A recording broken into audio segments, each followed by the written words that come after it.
रत्नागिरी में UltraTech jetty और मिरकरवाड़ा के beach समुद्र में डूब रही एक महिला को करण महेश मिल के नाम के युवक ने अपनी जान जोखिम में डालकर बचा लिया। बताया गया कि कालवे यानी समुद्री शंख निकालने गई महिला अचानक बढ़े समुद्र जलस्तर और तेज लहरों में फंसकर किनारे से लगभग 150 से 200 मीटर दूर डूबने लगी थी। करण मिलके तुरंत समुद्र में कूदे और कड़ी मशक्कत के बाद महिला को सुरक्षित बाहर निकाल लिया। तत्पश्चात महिला को इलाज के लिए जिला सरकारी अस्पताल में भर्ती कराया गया। महिला के पूरे रेस्क्यू ऑपरेशन का यह वीडियो सोशल मीडिया पर तेजी से वायरल हो रहा है और स्थानिक करण महेश मिलके की इस बहादुरी की जमकर सराहना कर रहे हैं। माझं नाव करण महेश मिलके। झालं असं आज सकाळी मी माझे वडील आणि माझी आई आम्ही तिघंजण स्विमिंगच्या आपल्या बॅचसाठी चाललो होतो भगवती बंदरला। रोजच्याप्रमाणे आमची सकाळची बॅच असते, स्विमिंग बॅच असते। आम्ही सकाळी 7 वाजता भगवती बंदर पोचल्यावरती झालं असं की तिथे मच्छीमार लोकांचा गोंधळ सुरू होता की कोणतरी बोलले म्हणून।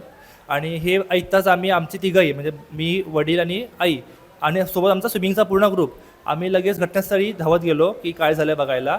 तर झालं असं होतं की ब्रेकवॉटरच्या पलीकडे ओपन वॉटर सीमध्ये एक महिला ती कालवा काढत असताना किनाऱ्यावरनं ती लाट मोठी आली व ती पाण्यात पूर्ण खालती गेली। पाण्याचा कण इतका होता की ती किनाऱ्यापासून 100 मीटर खोल आतमध्ये गेली आणि लाटा पण खूप होत्या। तर झालं असं आमचा तो ठिकाणचा रोजचा पॅसेज असतो, आम्ही तिथे रोज स्विमिंग करतो, आमचे बॅच चालतात। तर मला तिकडचा बराचसा एरिया हा माहिती होता।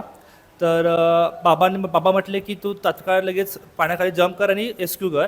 आमच्याकडे रेस्क्यूचं इक्विपमेंट होते, फ्लोटर होते, बोये होते। तर मी आमच्याकडचा फ्लोटर घेऊन गेलो महिलेजवळ, पोहत गेलो, किनाऱ्यावर उडी मारली आणि त्या फ्लोटरमध्ये तिला महिलेला अटकलं आणि एक 2-3 मिनटामध्ये आमची जी दुसरी बोट होती ती आम्हाला रेस्क्यू करायला आली।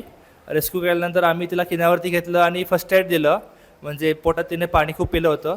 तर आईने CPR देऊन आणि फर्स्ट एड करून तिला पूर्ण पाणी बाहेर काढलं। बाबाने तोपर्यंत सिव्हिल हॉस्पिटलला आणि पोलिसांना फोन केला होता।